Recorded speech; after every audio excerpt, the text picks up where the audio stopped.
Sing, Juandalynn, sing. Hello, my name is Juandalynn R Abernathy. I was born in the southern United States, in the state of Alabama. Back then, it wasn't a good place to live for people with brown skin like me. As a child, I was always afraid. Do you want to know why? In this book, I will tell you. This is my mother and my father. Mother was a teacher at a college. My daddy was a pastor. He worked in a church. Both were always very busy. We lived in the town of Montgomery. A lot happened there back then. Black people were angry because white people treated them unfairly.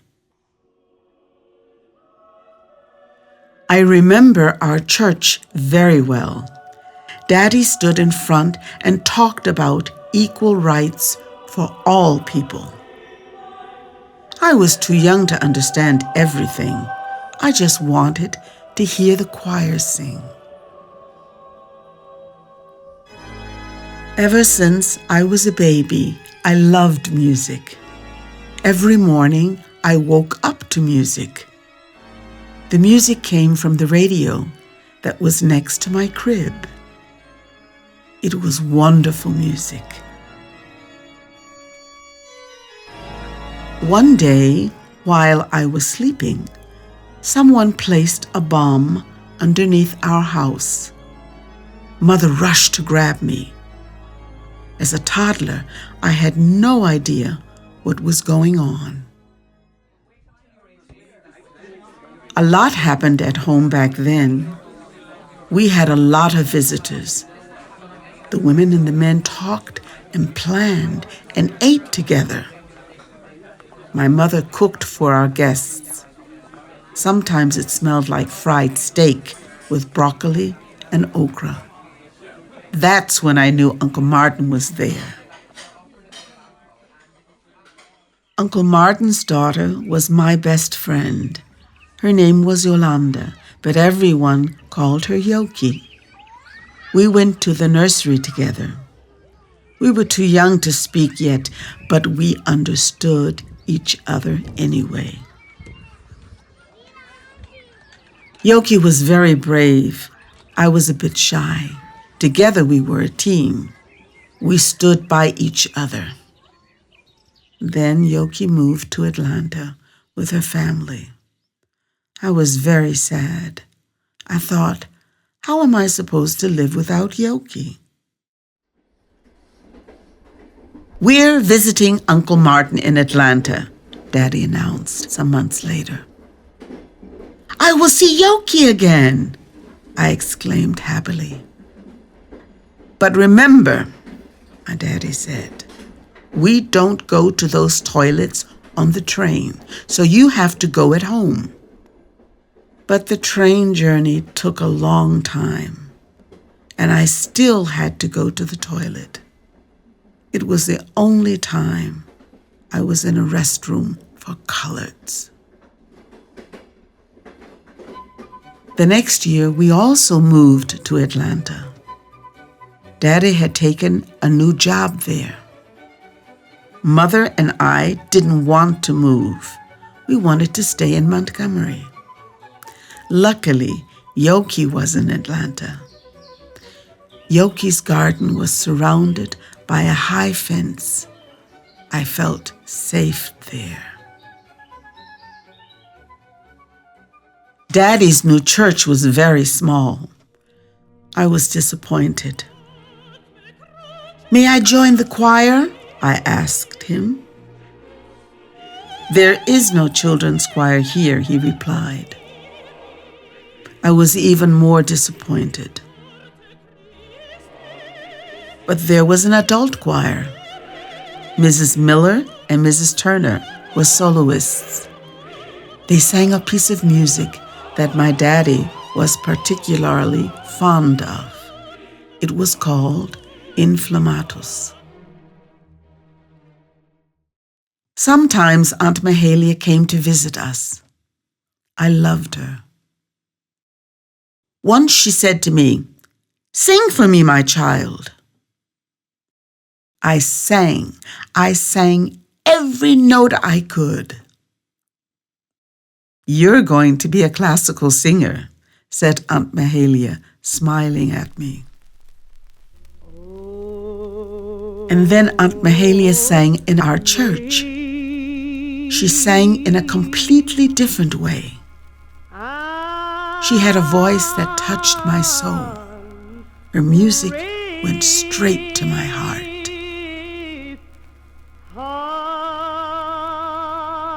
I still remember Washington well.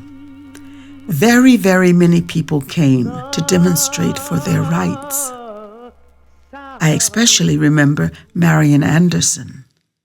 It was the first time I heard an opera singer. She sang beautifully. Then Uncle Martín spoke. "Martín, tell them about your dream."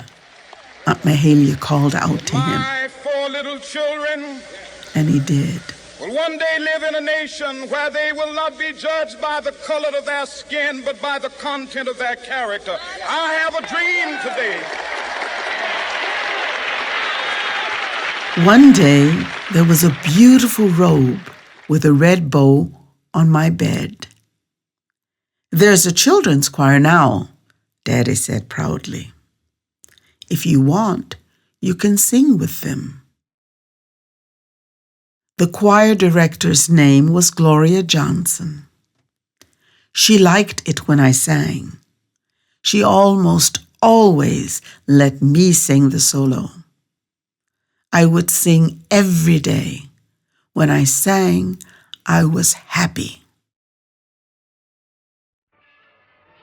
Every Saturday morning, Yoki and I were allowed to watch cartoons on television. In between, there were commercials promoting Funtown. Funtown was an amusement park. "We're going there," Yoki said enthusiastically. "I'll ask my dad." If Yoki wanted to achieve something, then she did it. Always. After a few days, I asked Yoki, "Yoki, when are we finally going to Funtown?" My dad said we weren't allowed, Yoki said sadly. "Why not?" I asked. "Because of our skin color," Yoki whispered. I was the only brown-skinned child in my class. The other children looked at me strangely and didn't talk to me. A boy with blue eyes insulted me. He insulted me every day. He insulted me because I had brown skin. I felt very lonely. I didn't have any girlfriends in my class. Susan was the only white girl who spoke to me. I invited her to our house. She was allowed to stay with me all weekend. We went to the choir together. We went to church together. We went to the restaurant with my entire family. It was a great weekend. On Monday, Susan stopped speaking to me.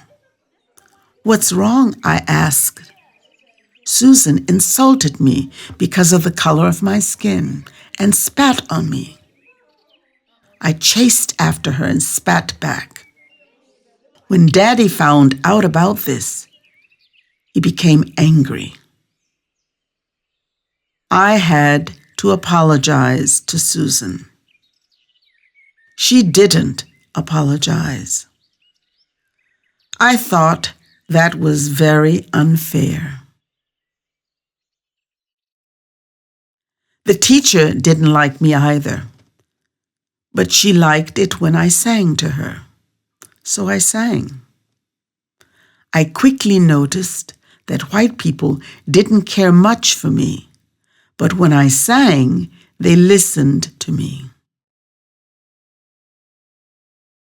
When a person is discriminated against because of the color of their skin, that's called racism. I often experienced racism. I still remember exactly how it felt. It was the first time I was in an ice rink. "You're not allowed in here," the man at the entrance growled and insulted me with the N-word. He didn't want to let me in as the only one. The other children looked and laughed. I was so ashamed. A courageous mother, who was white, scolded the man. After that, I was allowed to skate. But I didn't enjoy ice skating after that. My mother, my daddy, and Uncle Martin protested against racism together with many others. They fought for a country in which all people, regardless of skin color, have equal rights. Many of them were injured or died. Despite this, they always protested peacefully. Sometimes I was allowed to be there. I remember the day we drove to Selma with the whole family. It was wet and cold. Arriving in Selma, we saw thousands of people. There were white police officers along the street. They looked at us angrily. They insulted us. They spat on the ground in front of us. They scared me. Then we marched. We marched from Selma to Montgomery. We marched for 5 days. There were a lot of us, Mother and Daddy, my siblings, Uncle Martin, and Aunt Coretta. I remember the songs we sang together. The music gave us strength. Suddenly, I wasn't afraid anymore. Finally, the day came when I was allowed to sing the solo in our church. It was a solo I had heard so many times from Mrs. Miller and Mrs. Turner. It was a piece of music that my father liked so much. "Sing, Juandalynn, sing," said my father. "Sing from your heart." And I sang from my heart. I've been singing ever since. I sing in different countries and on different continents. I sing on big and small stages. I sing happy music. I sing sad music. I sing loud and I sing softly. I sing for my father. I sing for my mother. I sing for Uncle Martin. I sing for Yoki. I sing for Aunt Mahalia, for Jimmy Lee Jackson, for James Reeb, for John Lewis, for Leontine Price, for Tamia Rice and George Floyd. I sing for you, my child, so that you never have to experience what we experienced.